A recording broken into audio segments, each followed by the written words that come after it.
बिस्मिल्लाहिर्रहमानिर्रहीम। अस्सलाम वालेकुम।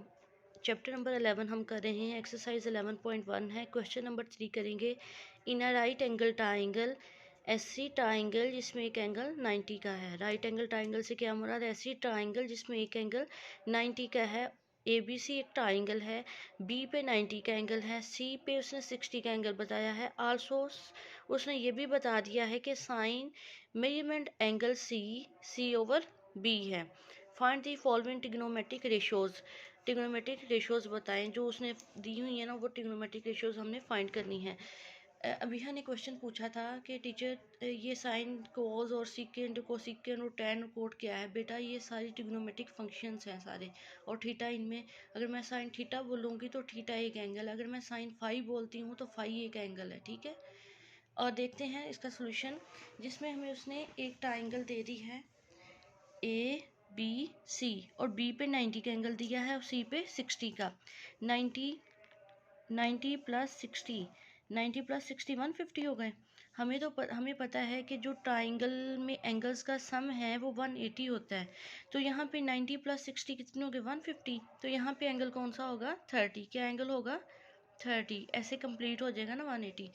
ए बी और सी, बी पे 90 का एंगल, सी पे 60 उसने दिया हुआ। और एक और बात उसने बताई है कि sine measurement angle C over B के इक्वल है। अब देखें, सबसे पहले बड़े सी के सामने छोटे वाला सी, यानी इस एंगल सी की छोटी साइड क्या है? साइड क्या है? सी। इस एंगल बी की साइड क्या है? Small B. इस एंगल ए की साइड क्या है? ए। ठीक है, अब हमें पता है कि साइन थीटा, मैंने आपको फर्स्ट लेक्चर में ही बताया था, साइन थीटा इक्वल होता है perpendicular over hypotenuse.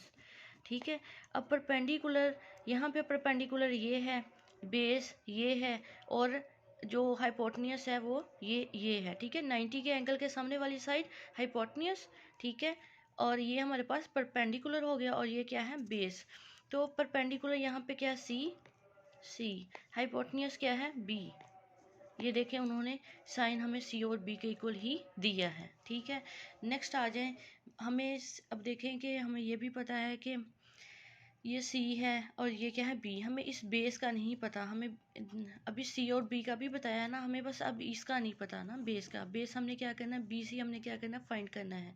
Pythagoras theorem आप लोगों ने पढ़ा था, हाइपोटेनियस का square is equal to base square plus perpendicular का स्क्वायर। हाइपोटेनियस, यहाँ पे हाइपोटेनियस क्या है?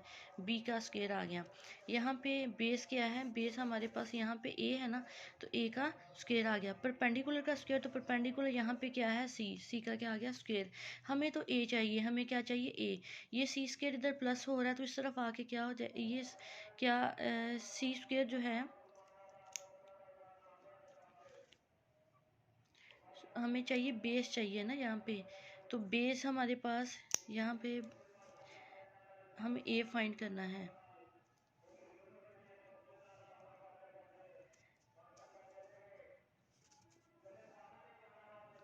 यहाँ पे हमारे पास सी स्क्वायर इधर आएगा, सी स्क्वायर आ जाएगा, और यहाँ पे ए स्क्वायर रहेगा, क्योंकि हमें तो ए फाइंड करना ना। ए को एक तरफ रखेंगे, ए का स्क्वायर आएगा यहाँ पे, और यहाँ पे आ जाएगा सी का स्क्वायर, और यहाँ पे क्या आ जाएगा? सी का स्क्वायर, और यहाँ क्या आ जाएगा? ए। अब देखें, ए का स्क्वायर इधर आ गया, B square minus C square. हमें ए फाइंड करना है ना, ए बी सी फाइंड करना है, बेस फाइंड करनी है। तो ये स्क्वायर स्क्वायर से कैंसिल हो गया, तो हमारे पास जो ए आया है वो आया है under root B square minus C square. हमें ए भी फाइंड हो गया, हमें सी भी फाइंड है और बी भी फाइंड है। अब हमें जो ट्रिग्नोमेट्रिक रेशियोज है ना, वो काफ़ी हैं।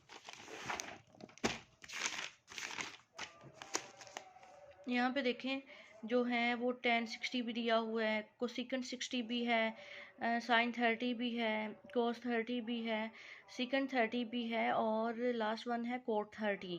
सबसे पहले tan 60 फाइंड करते हैं। tan 60, मैंने आपको tan का फार्मूला बताया था, बताया था tan किसके इक्वल होता है? Perpendicular over base, perpendicular over base. ठीक है, यहाँ पे परपेंडिकुलर, फिर आप देखें इस ट्राइंगल में परपेंडिकुलर क्या है? 60 का ना, तो 60 एंगल यहाँ पे ही बन रहा है ना, तो आप परपेंडिकुलर बताएं यहाँ पे क्या है? सी। परपेंडिकुलर क्या है? सी, यानी ए बी सी की इक्वल है ना, ए बी किसके इक्वल है? सी के। सी परपेंडिकुलर की जगह आ गया सी। अब यहाँ पे देखें बेस, बेस हमें ये पड़ी है 60 के एंगल पे, यही बेस है ना। बेस क्या है? बी सी किसके इक्वल है? ए के। ये देखें, ए हमारा यहाँ पे क्या आया है? B square minus C square, ये वैल्यू पुट कर दी। अब सी किसके इक्वल है, सी इक्वल है ए बी के, वो लगा दिया, और ए किसके इक्वल है, बी सी के, तो वो लगा दिया। ठीक है, इसी तरह नेक्स्ट आ जाएं कोसिकेंड 60। क्या है कोसिकेंड 60। अब 60 का एंगल यहाँ पे बन रहा है ना, यहाँ पे ठीक है, यही बेस होगी, यही परपेंडिकुलर होगा, यही हाइपोटेनियस होगा। तो साइन 60 कोसिकेंड किसका ऑपोजिट है, साइन का ऑपोजिट है। तो साइन हमने पढ़ा था परपेंडिकुलर ओवर हाइपोटेनियस होता है, तो ये जो है ऊपर जाके मल्टीप्लाई हो जाएगा, हाइपोटेनियस ओवर परपेंडिकुलर। अब देखें हाइपोटेनियस क्या है, हाइपोटेनियस बी है, परपेंडिकुलर क्या है, सी। इसी फिगर के मुताबिक जो पीछे है, तो बी हमारा होगा ए सी और सी हमारा होगा ए बी।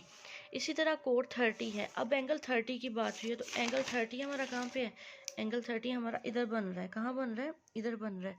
तो हम जब इधर एंगल बन रहा है तो ये बेस होगी, ये परपेंडिकुलर होगा, और ये क्या होगा, हाइपोटेनियस होगा। ये क्या होगी, बेस होगी, ये परपेंडिकुलर होगा, और ये हाइपोटेनियस होगा। तो बेस ये है। तो हमने क्या पढ़ा है, कोड किसका ऑपोजिट है, टेन का, और टेन किसके इक्वल होता है, परपेंडिकुलर ओवर बेस। बेस ऊपर मल्टीप्लाई हो जाएगी, बेस ओवर परपेंडिकुलर। बेस हमारे पास यहाँ पे क्या है, अभी बेस हमारे पास ये है ए बी, और परपेंडिकुलर हमारे पास क्या है, बी सी। ठीक है, A B over B C, और ए बी हमारे किसके इक्वल है, सी के, और बी सी किसके इक्वल है, B square minus C square के। ये था क्वेश्चन नंबर 3। बाकी जो हैं ट्रिग्नोमेट्रिक रेशियोज हैं वो आप खुद फाइंड करेंगे, टिक कर लीजिएगा बुक पे। क्वेश्चन नंबर 4 है find the values of the following. हमें क्वेश्चन दिया गया है 2 sin 60 cos 60। देखते हैं कैसे करना है। 2 sin 60 मैंने आपको टेबल याद करवाया था, sin 60 किसके इक्वल होता है, √3/2, और cos 60 किसके इक्वल होता है, 1/2। 2 से 2 कैंसिल हो गए, √3/2 आंसर आ गया। क्लियर है। इसी तरह इसका थर्ड पार्ट है, सेकंड पार्ट और फोर्थ पार्ट आप खुद करेंगे। इसका थर्ड पार्ट है cos 60 cos 30 minus sin 60 sin 30। cos 60 1/2 table के according, cos 30 √3/2, sin 60 √3/2, sin 30 1/2, √3 1s are √3, 2 2s are 4, √3 1s are 3, 2 2s are 4। तो दरमियान में माइनस है तो क्या करेंगे, एलसीएम लेंगे। 4 एलसीएम आ गया, √3 माइनस √3 0/4, तो आंसर क्या आ गया, 0। ये था क्वेश्चन नंबर 4। थैंक यू, अल्लाह हाफिज़।